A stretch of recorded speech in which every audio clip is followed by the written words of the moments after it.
Lolly's Creamery, Red Velvet. I've only had a few Red Velvet ice creams that are stellar.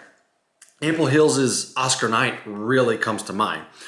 But that comparison is beside the point. What I'm really trying to say is that Red Velvet can be pretty tough to pull off. This rendition is a sweet cream base with a red velvet batter swirl, red velvet cake pieces, and a cream cheese frosting.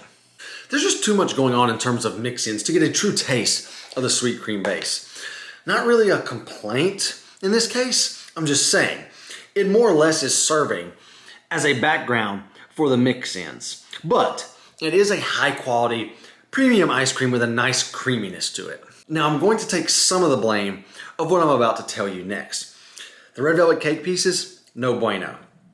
They're stiff, dry, crumbly, even a little icy. Tough to chew, almost like a stale cake.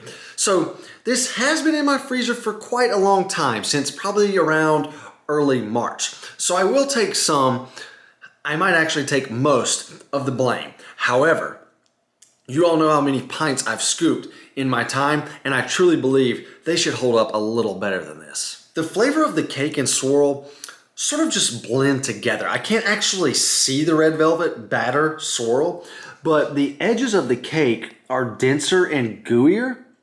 So I'm thinking the red velvet batter swirl just hovers around the edges of the cake. Nonetheless, great red velvet flavor. Mildly sweet with just enough chocolate flavoring from the addition of cocoa powder.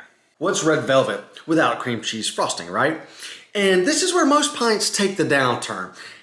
Not so much here though. It has a nice, rich tanginess that brings the red velvet flavor full circle. However, it's not that present.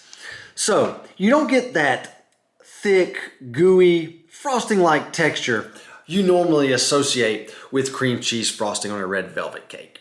I'm gonna call this an average red velvet flavor. Definitely not the best, but far from the worst I've ever scooped. The red velvet and cream cheese flavor pairing is pretty good.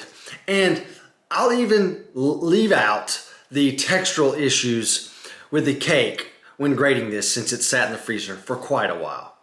7 out of 10.